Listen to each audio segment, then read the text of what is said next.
கர்த்தருடைய பரிசுத்த நாமத்துக்கு மகிமை உண்டாவதாக. இந்த நாளிலும் உங்களுக்கான வேத வார்த்தைக்கு நேராய் அன்போடு கூட அழைக்கிறோம். இந்த நாளுடைய தியானத்துக்கென்று மத்தேயு 7ஆம் அதிகாரம் 12வது வசனம். மனுஷர் உங்களுக்கு எவைகளை செய்ய விரும்புகிறீர்களோ அவைகளை நீங்களும் அவர்களுக்கு செய்யுங்கள், இதுவே நியாயப்பிரமாணமும் தீர்க்க தரிசனங்களுமாம். பிரியமானவர்களே, முழு புதிய பழைய ஏற்பாட்டில் உள்ளதான சத்தியத்தை இந்த ஒரு வசனத்திலே ஆண்டவர் சொல்லுகிறதை நாம் பார்க்கிறோம். இது ராஜரீக பிரமாணம் என்றும் கூட அழைக்கப்படுகிறது. கர்த்தர் நல்லவர், அவருடைய கிருபை என்றும் உள்ளது. பிறர் உங்களுக்கு என்ன செய்ய வேண்டுமென்று நீங்கள் விரும்புகிறீர்களோ அவைகளையே நீங்களும் அவர்களுக்கு செய்யுங்கள். நியாயப்பிரமாணம், தீர்க்க தரிசனம் இவைகளுடைய உள் அடக்கம் இந்த சத்தியத்திலே காணப்படுகிறது. கர்த்தருடைய பரிசுத்த நாமத்துக்கு மகிமை உண்டாவதாக. லூக்கா 6ஆம் அதிகாரம் 31வது வசனத்தில் கூட பிரியமானவர்களே, கர்த்தர் நல்லவர், அவருடைய கிருபை என்றும் உள்ளது. லூக்கா 6ஆம் அதிகாரம் 31வது வசனம் என்ன சொல்லுகிறது என்றால், மனுஷர் உங்களுக்கு எப்படி செய்ய வேண்டும் என்று விரும்புகிறீர்களோ அப்படியே நீங்களும் அவர்களுக்கு செய்யுங்கள். பிரியமானவர்களே, லேவியராகமம் 19ஆம் அதிகாரம் 18வது வசனத்தில் கூட இந்த நீ உன்னிடத்தில் அன்பு கோருகிறது போல பிறனிலும் அன்பு கோருவாயாக என்று ஆண்டவருடைய பிரதான கட்டளைகளில் 2வது கட்டளையாக இருப்பதும் இந்த ஒரு வசனத்தை தான் நமக்கு வலியுறுத்தக்கூடிய ஒன்றாயிருக்கிறது.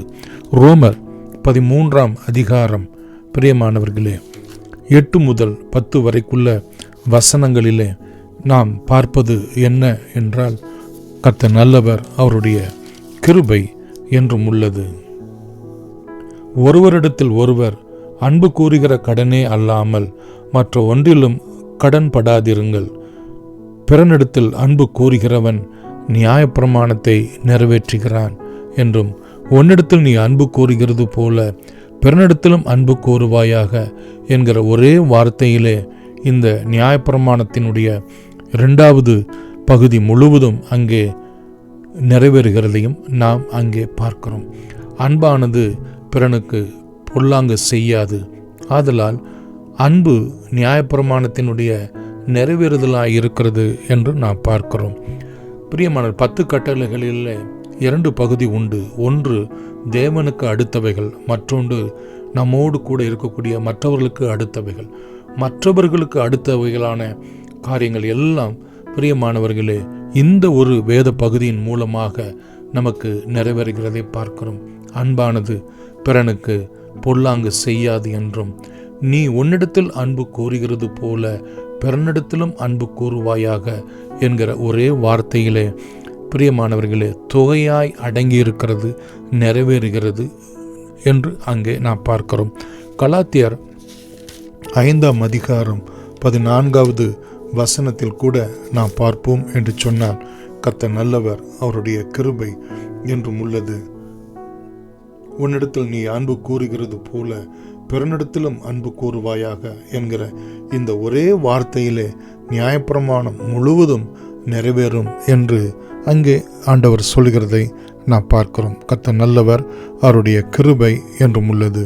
மார்க்கு 12ஆம் அதிகாரம் 31வது வசனத்திலே நாம் பார்க்கிறோம், நீ உன்னிடத்தில் அன்பு கூறுகிறது போல பிறனிடத்திலும் அன்பு கூறுவாயாக என்பதே இவைகளிலும் பெரிய கற்பனை வேறு ஒன்றும் இல்லை என்று அங்கே ஆண்டவர் சொல்கிறதை நாம் பார்க்கிறோம். கர்த்தர் நல்லவர். என்னும் பிரியமானவர்களே, 1 யோவான் 4ஆம் அதிகாரம் 7 முதல் 11 வரைக்குள்ள வசனங்களிலும் இதை நாம் பார்க்கிறோம்.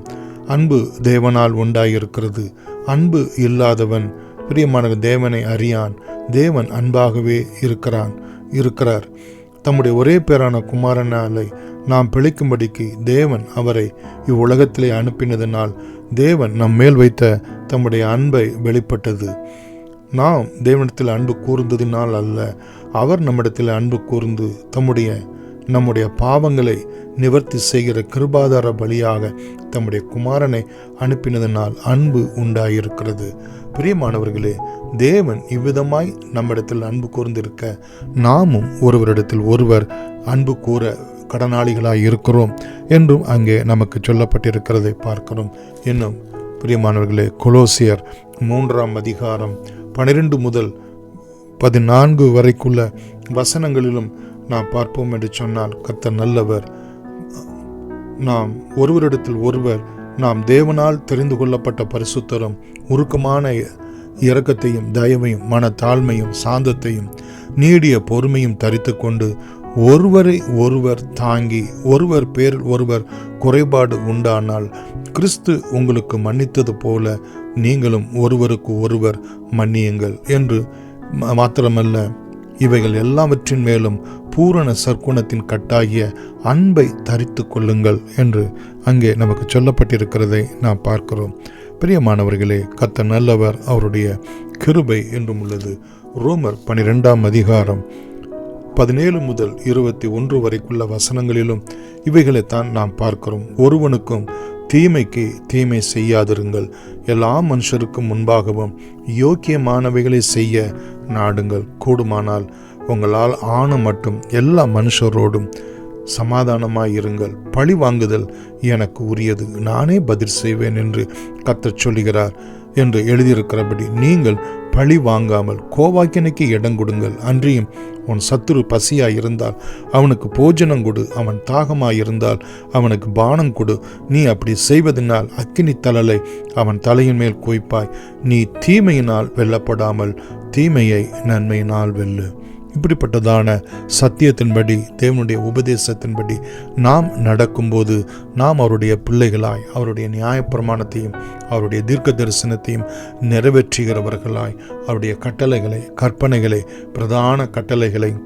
பிரதான கற்பனைகளை நாம் நிறைவேற்றுகிறவர்களாய் அவருடைய பிள்ளைகளாய் நாம் காணப்படுவோம். இயேசுவின் நாமத்தினாலே உங்களை ஆண்டவர் ஆசீர்வதிப்பாராக. God bless you.